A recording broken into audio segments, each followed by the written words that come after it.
Abra sua Bíblia do livro de Números, capítulo 25.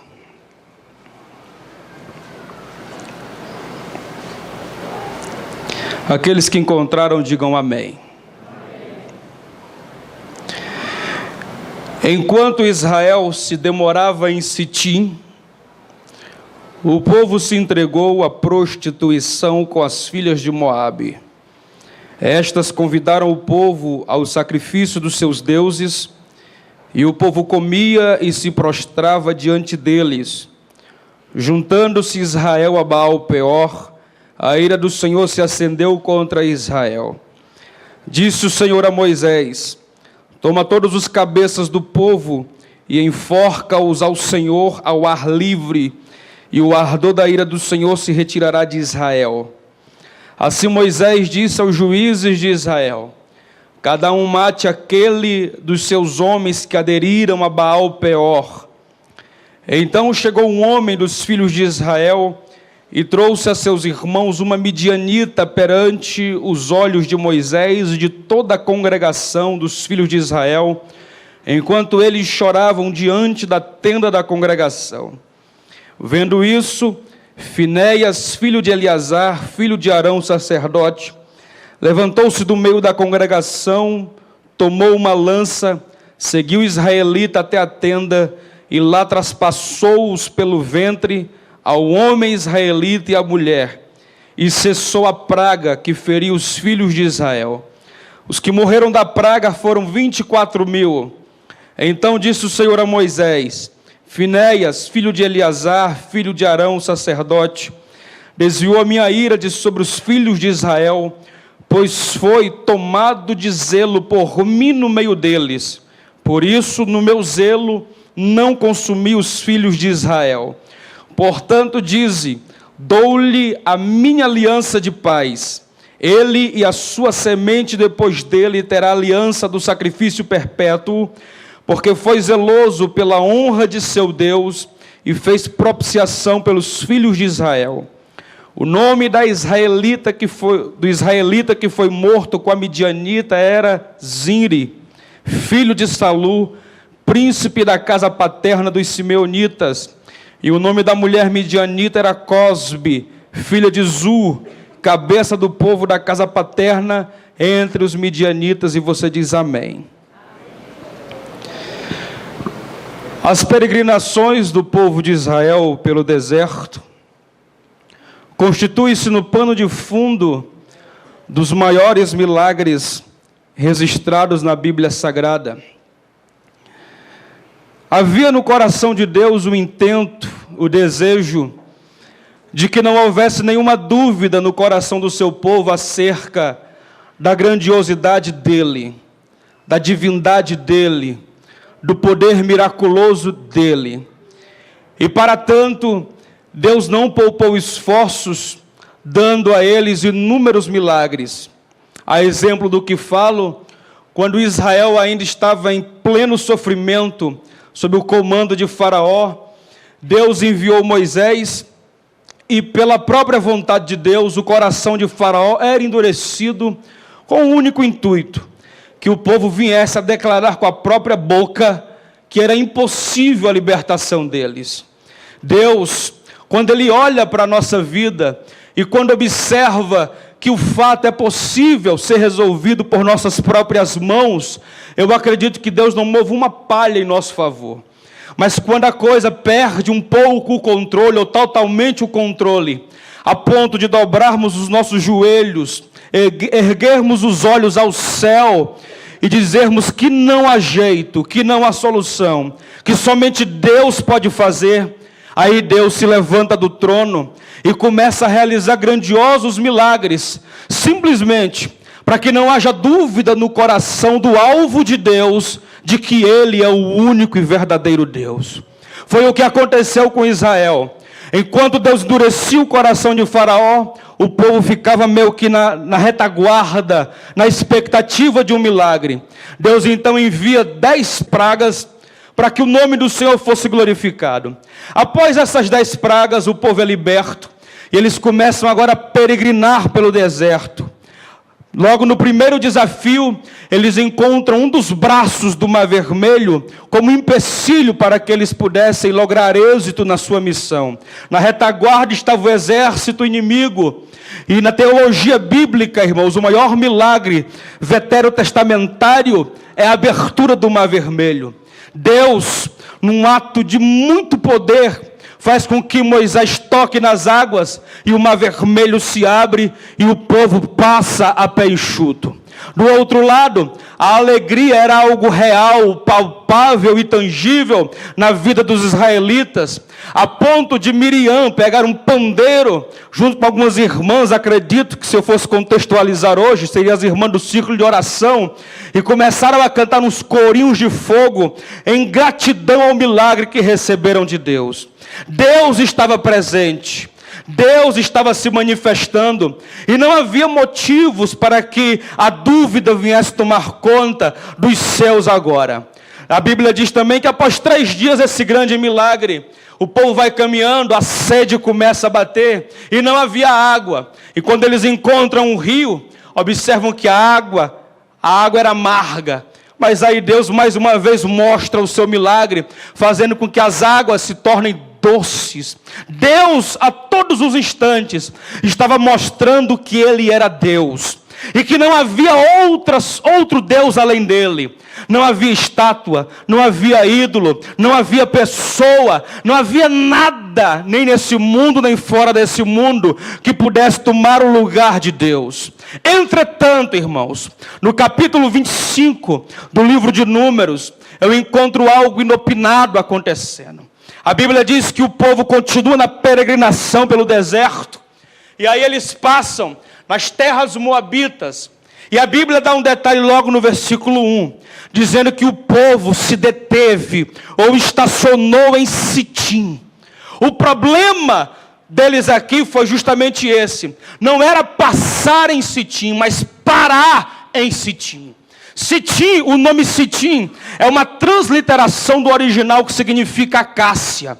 Acácia, por sua vez, significa afeição pura, aquilo que é atrativo aos olhos, aquilo que é atraído pela beleza que os olhos estão contemplando. Repito, não havia problema nenhum passar em Sitim, mas Deus tem uma preocupação muito grande com nós outros. Primeiro, porque a Bíblia diz lá em João, capítulo 15, versículo 16, dizendo assim: não fostes vós que me escolhestes, mas eu escolhi a vós e vos nomeeis, para que vais e deis fruto, e o vosso fruto permaneça. Quando nós fomos salvos pelo dilacério e vitupério do Calvário, Jesus nos deu um banho no chuveiro da graça, nos tirou do charco de lodo onde nós nos encontrávamos, nos fez assentar nas regiões celestiais.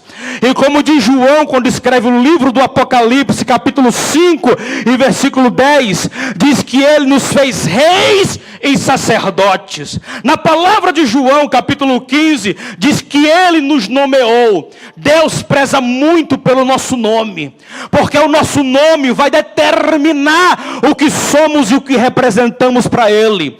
E Deus é extremamente preocupado nos lugares onde passamos, onde colocamos os nossos pés, se aquilo não vai comprometer o nome que com tanto carinho Deus nos deu. Quando Israel para em Sitim, o problema está aqui, irmãos. Porque Sitim ficava dentro das terras moabitas. E naquela época havia um estigma que andava solapando a consciência das pessoas quanto às terras moabitas. Por quê? Porque segundo o registro de Gênesis capítulo 19, do versículo 30 ao 38, diz que Moabe é fruto de uma relação incestuosa do pai com a filha. A filha mais velha de Ló, depois da destruição de Sodoma e Gomorra, perturbada e agoniada porque não havia mais homem na terra, ela chama a irmã mais nova e diz assim: não existe mais homem na terra, e precisamos de uma descendência para perpetuar o nome do nosso pai. Aí ela bola um plano macabro. Ela diz: vamos embriagar o nosso pai, e na primeira noite eu me deito com ele, Na segunda noite você se deita com ele quando ele estiver embriagado. A primogênita, quando faz isso, ela engravida e dá à luz a um filho, e esse se torna o pai dos moabitas. E qual era o estigma mórbido, pastor? Quando alguém perguntava assim, de onde você vem? Você é de onde? Alguém falava, respondia assim, eu venho de Moabe. Eu sou moabita. Alguém logo dizia, não presta. É da cidade, é da terra do pai que dormiu com a filha. Não tem caráter. Rejeita, foge. E quando o povo de Israel, nomeado pelo próprio Deus, para nas terras moabitas, eles estavam incorrendo num perigo tremendo, porque iriam macular o nome de Deus. Não há nenhum problema você passar na frente de um prostíbulo. O problema é parar lá, a menos que você tenha uma ordem expressa de Deus. Não há nenhum problema acessar a internet. O problema é quando você estaciona em sites que vão comprometer o bom nome que Deus te deu.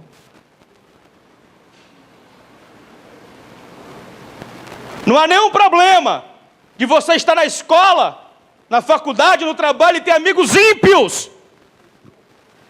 O problema é quando você comunga, porque estacionou no meio de uma roda de escarnecedores, de piadas com segundas intenções. Repentinamente alguém pode perguntar assim, quando você começa a comungar daquelas piadas de segundas intenções, alguém olha para você e pergunta, ué, mas tu não é crente? Quem já ouviu isso? Ué, mas tu não é crente? E o bom nome?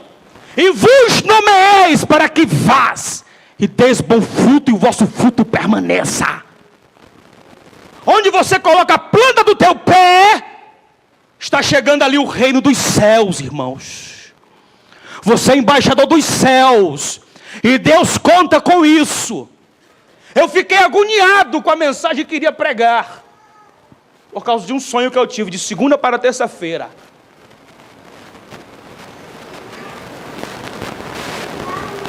Israel se detém ali, olha o perigo. Porque o perigo não era passar em Sitim. O perigo era estacionar em Sitim. Vou repetir, a palavra Sitim é uma transliteração do original que significa acácia. E acácia, por sua vez, significa afeição pura, ou aquilo que é atrativo aos olhos. Sabe o que aconteceu? As mulheres moabitas eram muito belas aos olhos de qualquer homem.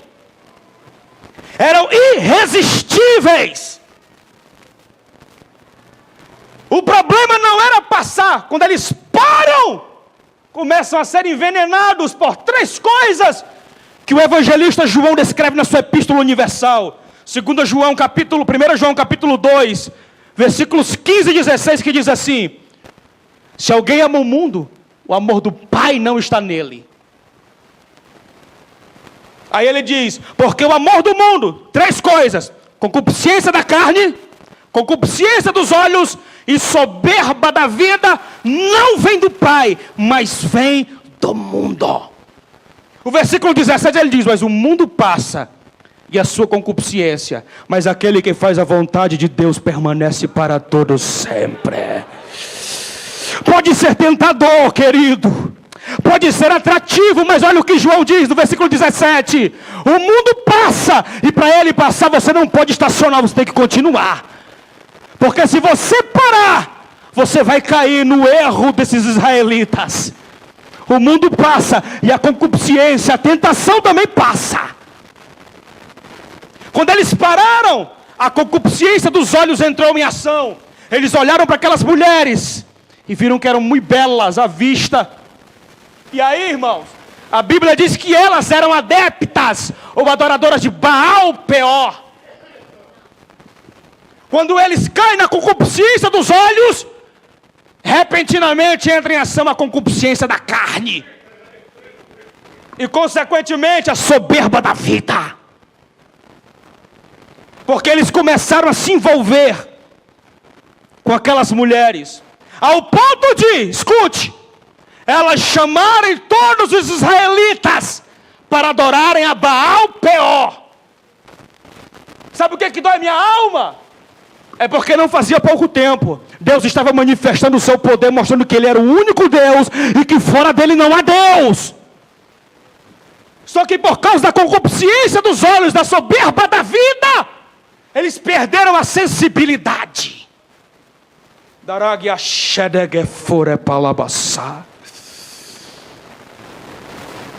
E o que tem de crente perdendo a sensibilidade hoje, porque parou no lugar que não era para parar, está manchando o bom nome que Deus lhe deu.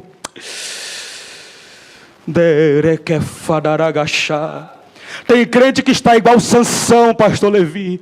Achava, pensava, tinha até convicção de que ainda tinha o Espírito de Deus, mas não sabia que o Espírito do Senhor tinha se afastado dele. Você quer saber que tipo de adoração era Baal Peor?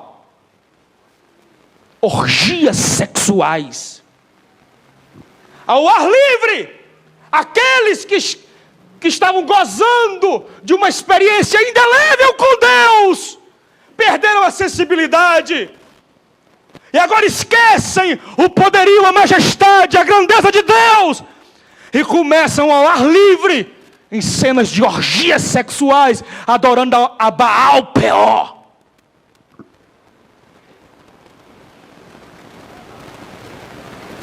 O Espírito de Deus vem tocando no coração da igreja há muito tempo. Ele nunca deixou de tocar. Nunca deixou de tocar, nunca deixou de estar lá, dizendo: eu estou contigo. Escute bem, a Bíblia ela é cristocêntrica. E nós que acreditamos na Trindade, Pai, Filho e Espírito Santo, em cada livro da Bíblia, Deus tem um nome, o Espírito Santo tem um nome e o Filho tem um nome.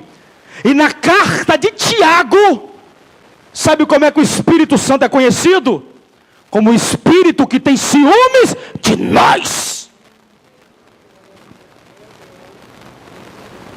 Paulo toma a palavra, 1 Coríntios capítulo 6, versículo 20, dizendo: e fostes comprado por bom preço, portanto glorificai a Deus nos vossos corpos, os quais pertencem a Deus. Nesse versículo de 1 Coríntios 6 e 20, eu vejo duas coisas aqui. Primeiro, a compra. Segundo, a nota fiscal. A compra: e fostes comprado por bom preço. Que preço é esse? Pedro toma a palavra, na sua Epístola Universal, capítulo 1, versículo 18 e 19, ele diz: e não foi com coisas corruptíveis esta vida que foste resgatado da vossa vã maneira de viver, coisas corruptíveis como prata e ouro, mas sim o precioso sangue de Jesus, como que de um cordeiro imaculado. Você foi comprado pelo sangue de Jesus. Agora a nota fiscal, irmão, está na parte B do versículo, quando ele diz, e fostes comprado por bom preço. Agora a nota fiscal: portanto, glorificai a Deus nos vossos corpos, os quais são propriedade exclusiva dele. A prova de que alguém foi comprado de fato e que agora ele é dele, é quando você levanta a mãozinha para o céu e glorifica e bendiz ao Todo-Poder. Eu vou até duvidar que você foi comprado de verdade com esse glória a Deus aí. Se você de fato foi comprado pelo sangue do Cordeiro e você é a propriedade exclusiva dele, então dê uma salva de palmas recheado com glória a Deus e aleluia.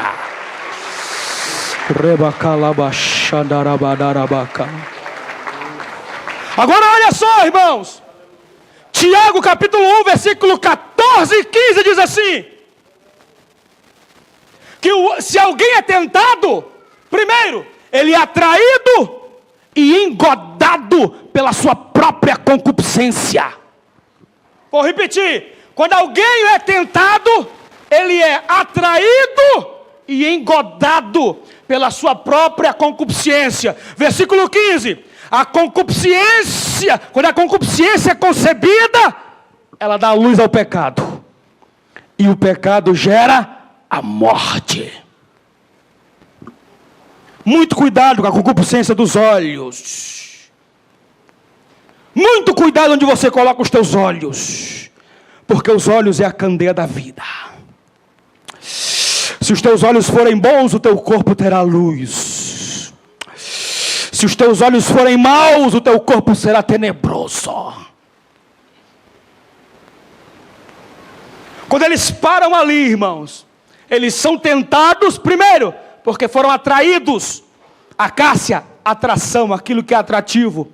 Segundo, engodado, quem fala é Tiago. Segundo, engodado, foram engodados por aquelas mulheres. Terceiro, pela concupiscência, desejaram o que não eram para desejar, porque tinham de sobra da parte de Deus. A ira de Deus se acende de uma forma inigualável. Quem está me entendendo, diga glória a Deus. A ira de Deus se acende, pastor Levi, ao ponto de Deus dar uma ordem que aos ouvidos de alguns aqui será absurda.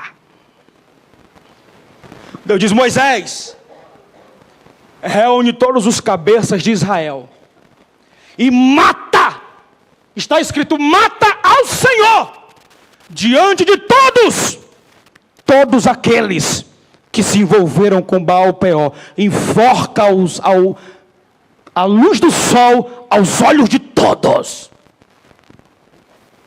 A carnificina começou, irmãos. E detalhe, Deus não disse: mata! Porque o pecado tem que ser cortado na raiz. Não é para maquiar pecado. Corta para servir de exemplo, para que a ira do Senhor seja aplacada. Começou então as mortes. Mata um, mata outro, vai matando quem se envolveu com aquelas mulheres. Quem estava adorando a Baal-Peor e tinha traído o coração de Deus. Deus que foi tão bom e tão misericordioso. Deus que está sendo tão bom e tão misericordioso com você. Ele está dando só corda. Dando corda. Você que acha que é dono do seu próprio nariz, não tem problema, ele está dando corda. Só não se esqueça que na extremidade da corda tem um anzol. E esse anzol está preso na sua narina. Quando ele puxar, a dor vai ser grande.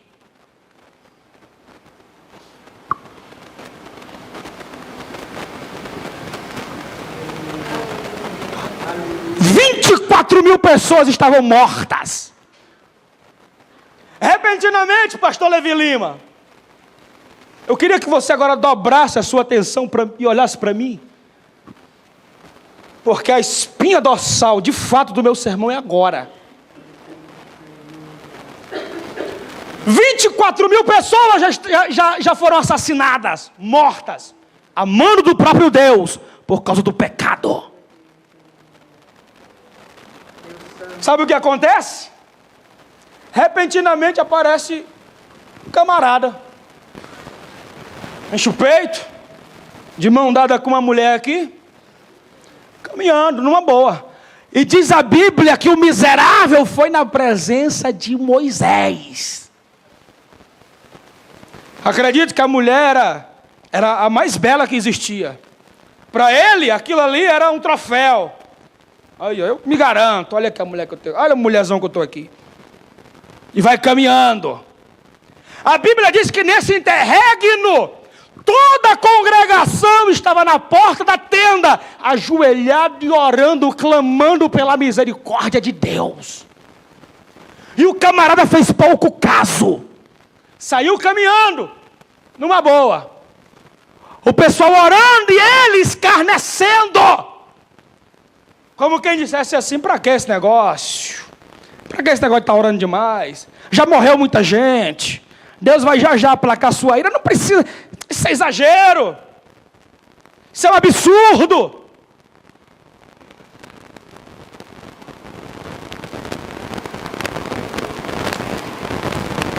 Isso é um absurdo. E o que tem de gente hoje, usando essa expressão, fizeram da Bíblia a Constituição de 88. O advogado, quando quer defender uma causa, o texto está muito claro. Muito claro. É condenado. Só que ele vai procurando brechas. Brechas que juntam um pedaço aqui, outro ali, e forma um álibi, uma defesa. Estão fazendo isso da Bíblia. O texto é muito claro para certas situações, mas aí a gente vai procurando brechas para defender, sabe? Para fazer uma égide para acobertar o seu pecado, ou o seu erro. Procura brechas.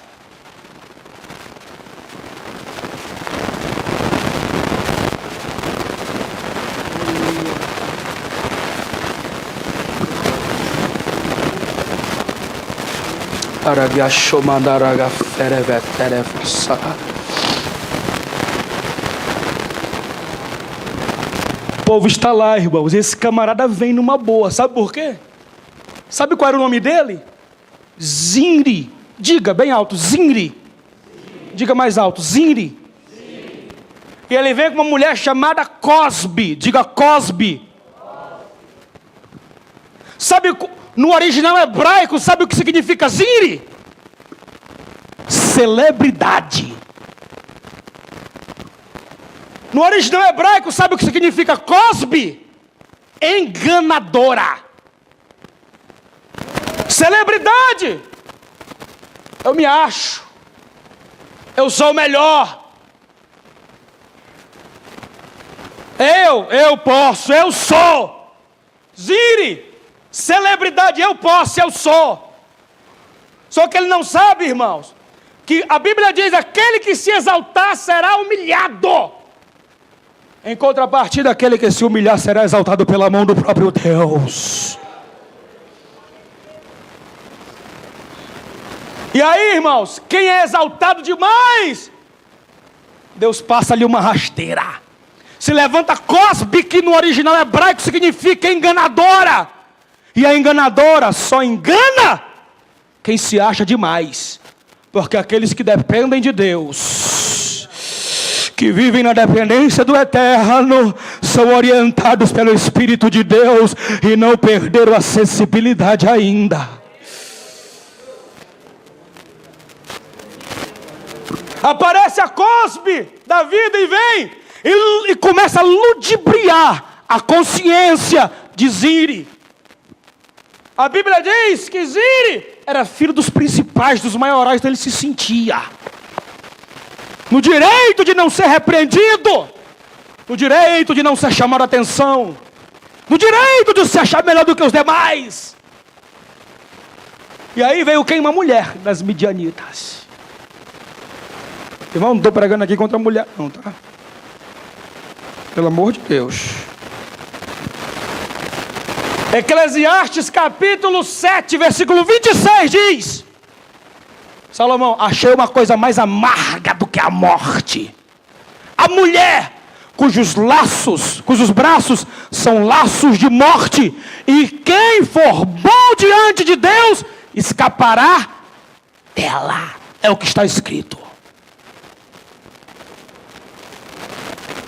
Sabe o que ele está dizendo?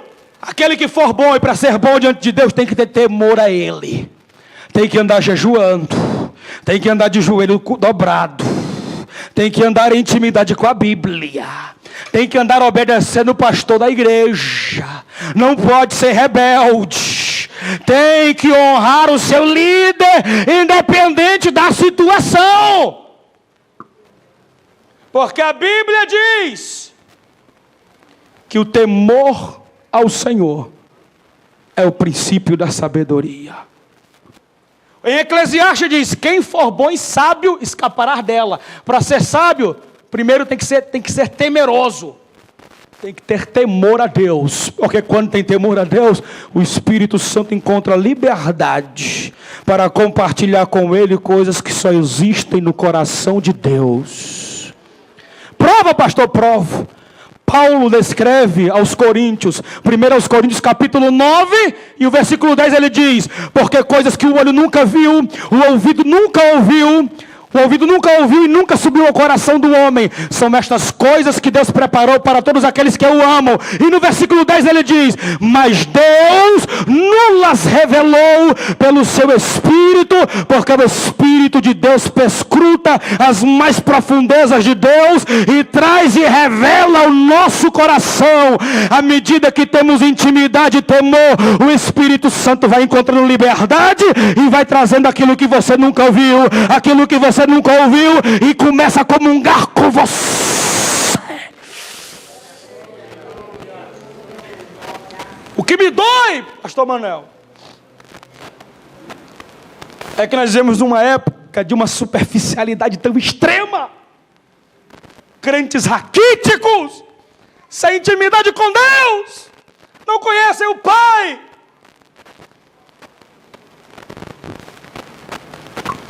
E qualquer vento de doutrina são levados enganados.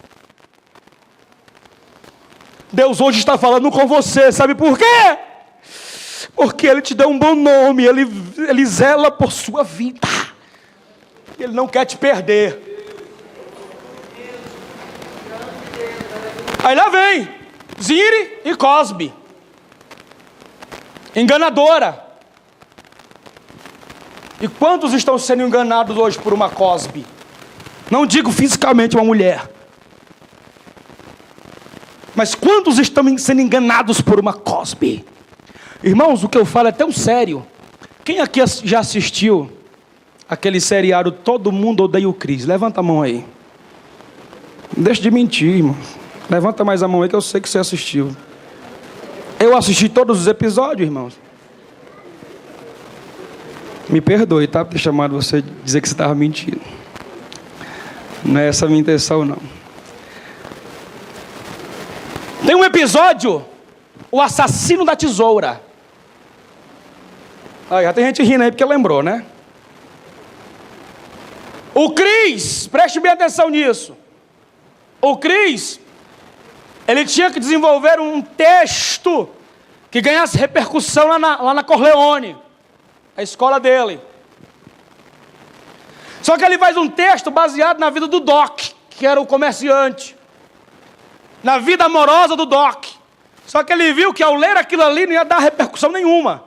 Ele vai e altera a história do Doc, contando que, sabe, encaixando, sabe, tentando contextualizar a vida do Doc com uma história fictícia que ele estava inventando. Que um homem chegou no Brooklyn com uma tesoura e começou a assassinar as mulheres. O negócio repercutiu tanto, irmãos, que veio a imprensa, todo mundo, ninguém saía de casa do Brooklyn, todo mundo ficava em casa, aquela coisa. E foram na origem, que era o Chris. Enfim, descobriram que era o Chris, viram que era mentira. O Chris está na sala de aula da Corleone. Quem é que lembra do Caruso aí? O Caruso vem de lá para cá, no final do episódio. Escute bem, o Chris enganado, todo Brooklyn, enganado. O Caruso vem de lá para cá e dá um tapa nas costas do Chris assim, ó. Valeu, Cosbe. E sai. E o episódio termina.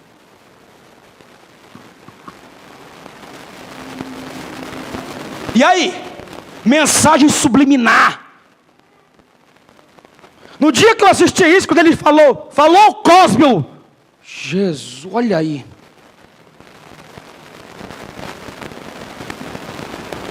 Existem muitos Cosbes, ou muitas Cosbes, que estão se levantando, e a igreja não está se apercebendo disso. E sabe do que a igreja precisa? De um Finéias na vida. Porque quando Zire passa com aquela mulher, todo cheio de pompa, todo bem na fita, a Bíblia diz que ele passa na frente da congregação, todo chorando, clamando, passa na frente e vai para uma tenda, para aquela adoração macabra a Baal-Peor. Neste momento, preste bem atenção, todo mundo clamando, uma só pessoa se levanta sem ordem de ninguém. Finéias se levanta com uma lança na mão. A ira era tão grande, por quê, pastor? Porque ele estava com saudade do favor de Deus, pastor Levi. Ele não aguentava mais ver a ira de Deus sendo derramada sobre o seu povo. E ele sente falta do favor de Deus. E pega uma lança sem ninguém mandar. E entra na tenda. E com aquela lança ele mata Zinri e Cosbe ao mesmo tempo. Quando ele mata, Deus do céu brada dizendo: a minha ira foi aplacada, porque Finéias foi um homem zeloso pelo meu cuidado.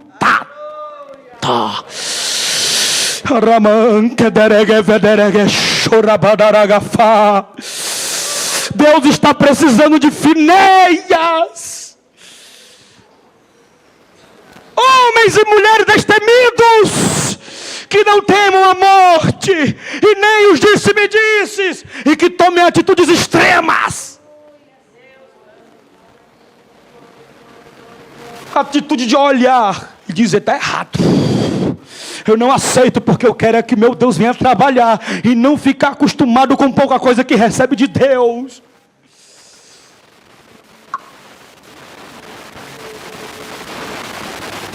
De quem Finéias recebeu ordem, irmão? De quem? E detalhe, só faltava Zinri e Cosbe para que a glória de Deus voltasse a ser manifesta no meio do povo. E ninguém tinha percebido isso. Somente Finéias se levanta no meio da congregação, com uma lança, e com uma ira exacerbada, e com o desejo de ver Deus trabalhando novamente no meio da igreja.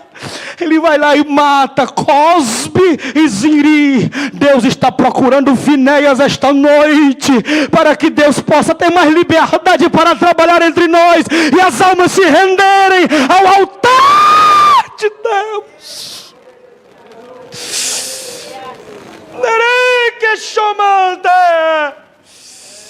Os pregadores estão se acovardando porque não fazem mais apelo, e Cosbe está enganando. Os pregadores não têm mais petulância de levantar as mãos. Recebam o batismo com o Espírito Santo e sejam cheios do poder de Deus.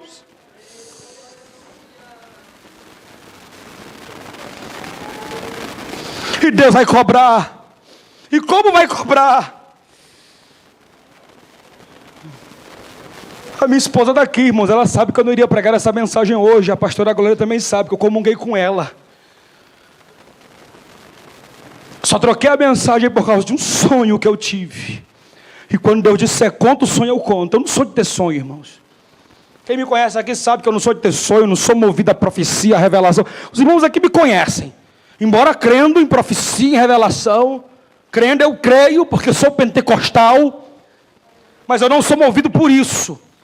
Mas o sonho que eu tive, à medida que eu ia tendo o sonho, durante o sonho, dormindo, um ser ia me dizendo: isso significa isso. Ele ia me dando interpretação na hora. Na hora, enquanto eu estava dormindo, o sonho ia se desenrolando e esse ser me dando a interpretação. Não tenho a menor dúvida que foi Deus.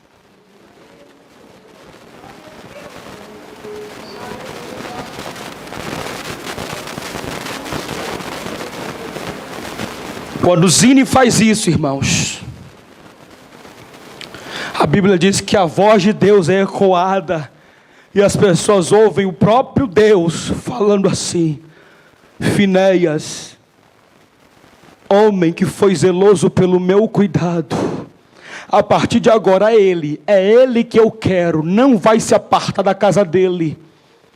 A linhagem sacerdotal, consagra ele a sacerdote. Se quer ser alguma coisa diante de Deus, primeiro seja zeloso por ele, nas mínimas coisas. Hoje é uma intriga, não falo com ela,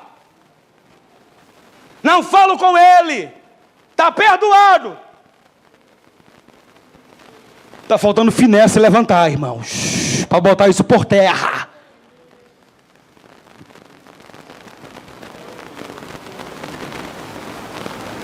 Não, está tudo bem, está normal. Está faltando Finéias se levantar.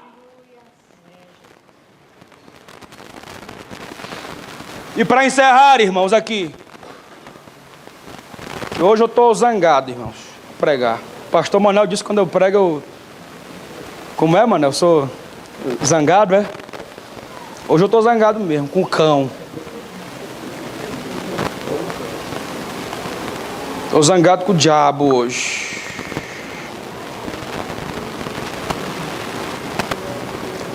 Estou zangado porque ele tem tentado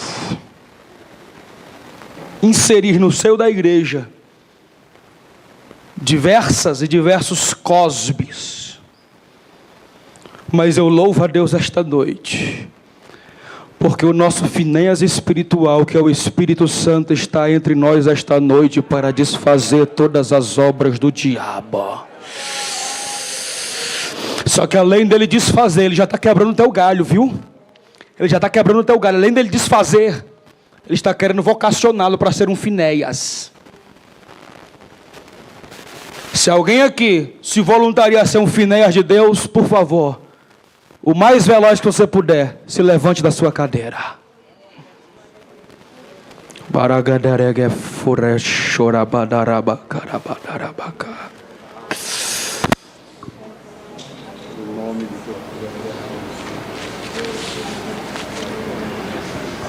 Show de que fadarada chorerebederebe cara.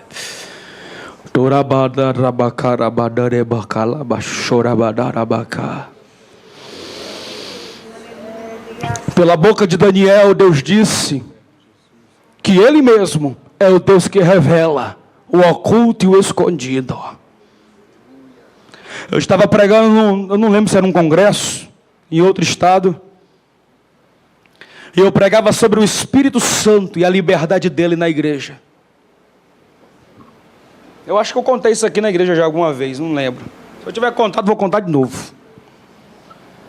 Eu estava pregando, pastor Gerson, e eu falava sobre a liberdade do Espírito de Deus trabalhar no meio da igreja. Porque hoje nós calamos o Espírito Santo. Calamos. E detalhe, procuramos respaldo na Bíblia para calá-lo. É as brechas que nós procuramos para calá-lo. Havia uma mulher no meio da igreja, que ela tinha se convertido há pouco tempo, ela era testemunha de Jeová. E qualquer movimento na igreja, ela condenava. Se alguém caía do poder, ela condenava. Batismo com o Espírito Santo, ela condenava. Se alguém saísse sapateando, meu Deus, pronto, era o fim. E eu não sabia da história, irmãos. Cheguei na hora de pregar. Preguei a mensagem toda. Deus, por muita graça e misericórdia, incendiou. Foi um fogo que eu nunca vi, semelhante àquele. Quando eu chamo à frente, pastor Levi, vem algumas pessoas. E entre essas pessoas, quem estava? A dita cuja. A testemunha do Genivaldo, que o pastor está dizendo aqui. Ela vem. E naquele dia, se o Manel acha que eu sou brabo, naquele dia eu estava. Naquele dia eu estava cuspindo fogo. E eu falando da liberdade do Espírito Santo que tem que ser exacerbada no meio da igreja. Eu disse assim: recebam em nome de Jesus a unção do Espírito de Deus. Só caiu uma pessoa no chão. E não foi endemoniada. Foi falando língua estranha. Não sei se era batizada. Só sei que naquela hora foi um poder tão grande. Foi a dita cuja que caiu no chão, falando língua estranha, glorificando e bendizendo ao Todo-Poderoso. Glorifica agora não. Quando ela cai no chão, uma senhora começa a falar língua estranha que eu nunca vi antes. A língua era tão fora do comum, pastor Levi, que o fogo que havia na igreja, o barulho foi diminuindo e ficando só ela. Só ela. Só ela. E uma língua estranha muito linda, uma senhora bem idosa, bem idosa. Talvez uns 80 anos, 90, não sei, bem idosa. Uma língua estranha que eu nunca vi. E todo mundo se acalma, se aquieta, e só ela falando. Repentinamente ela diz: filho, até hoje eu te dei uma chance. Arrepende-te. conheço o teu pecado, e você está sendo um empecilho para que eu trabalhe no meio do meu povo. Tinha um moço na minha debaixo do banco assim. Eu não sei se era com ele. Só sei que quando ela terminou de profetizar, foi tão grande, porque uma finéia se levantou no meio da igreja, com coragem, para falar aquilo que Deus está mandando. Finéia se levantou sem ninguém mandar, com uma lança na mão. Se alguém quiser ser Finéias aqui, eu te convido a vir à frente em nome de Jesus. Se alguém sente no coração que deve ser Finéias, tomar atitudes extremas, para reações extremas, para mudanças extremas, eu te convido a vir à frente. Xarabequefura da agachai. Cadê o rapaz do teclado aqui? Darequechobadaragachaia. Deus está precisando de reações extremas, irmãos, atitudes extremas. Aquilo que você nunca fez para Deus, faça. Está quanto tempo que você não jejua?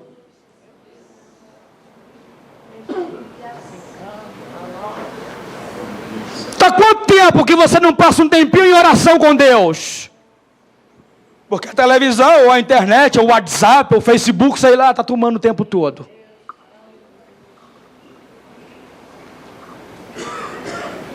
Esses aqui são os Finéias que Deus está tocando no coração. Agora, no corpo da igreja, eu quero saber se existe alguém que acredita que Ele é o único e verdadeiro Deus e queira aceitá-lo como seu único e suficiente Salvador, porque Ele cuida da minha e da sua vida. Existe alguém que queira aceitar a Jesus? Olhe para quem está do seu lado e veja, se não é evangélico, convide essa pessoa a vir aqui à frente. Olha, Finéias, não seja zire não, meu filho, pelo amor de Deus. Olha, convida.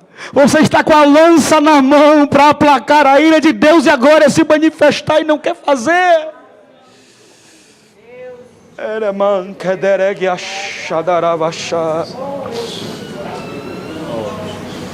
Milagre na sua casa, no seu trabalho, no seu casamento, no meio dos seus filhos. A sua chamada ministerial depende disso, de uma atitude extrema. Tem que se levantar com a lança e matar Zimri e Cosbe.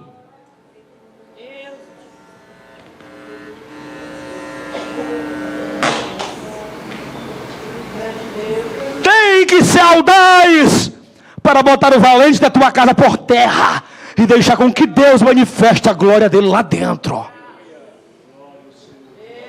Tem que ter coragem. Eu vou pedir, irmãos, e eu já encerro e entrego o microfone. Deus falou com você? Se falou, diga amém. Se Deus falou com você, eu pediria que por 30 segundos e não mais do que isso. Após isso eu vou estar orando por esses aqui. Por 30 segundos eu vou contar de 1 a 3. Se você achar que Deus falou com você e que Ele se preocupa contigo, que Ele te deu um bom nome, você vai dar a mais linda e a mais forte salva de palmas. Segure. Porém, recheado com glória a Deus e aleluia. E aqueles que acreditam que o Espírito de Deus está entre nós, falarão novas línguas. Já começou. Já começou. Aqueles que acreditam que o Espírito Santo, que com muito amor e carinho no seio da igreja, distribuiu os dons espirituais. Deus te chamou, Ele te deu o dom de profecia, por que tu se acovarda? Por que tu pediu o dom de visão e recebeu? E anda enterrando aquilo que Deus te deu. Deus te chamou para ser líder. Mas Cosbe da vida está se levantando para enterrar o teu ministério. Jesus diz: esquecendo venho, guarda o que tens para que ninguém te engane, tome a tua coroa. Cosbe está tentando subtrair a tua salvação, mas eu louvo a Deus porque esta noite caiu por terra. Eu vou contar de 1 a 3 e sem parar, irmãos, é sem parar, por 30 segundos, uma salva de palmas, recheado com glória a Deus, com aleluia, com língua estranha, com louvores, com majestade ao Rei dos Reis. É 1, é 2, é 3, vai! Perdeu, Satanás, perdeu! É vitória, continua, crente, continua, pegou, eu vejo lágrimas, é poder, é manifestar. Meu Deus, se é para Jesus pode ser mais forte. Se é para Jesus, pode ter língua estranha agora. Será que você pode abrir a tua boca e glorificá-lo? Glorifica, meu filho, glorifica. Exalta, bendiga isso. Olha Jesus levando a igreja do natural para o sobrenatural. Olha o teu milagre chegando agora, crente. Olha o teu milagre. Hoje, quando você chegar em casa e colocar a planta dos teus pés no teu lar, já irás contemplar o que o teu Deus está fazendo. Perdeu, Cospe, perdeu! É nossa vitória pelo sangue.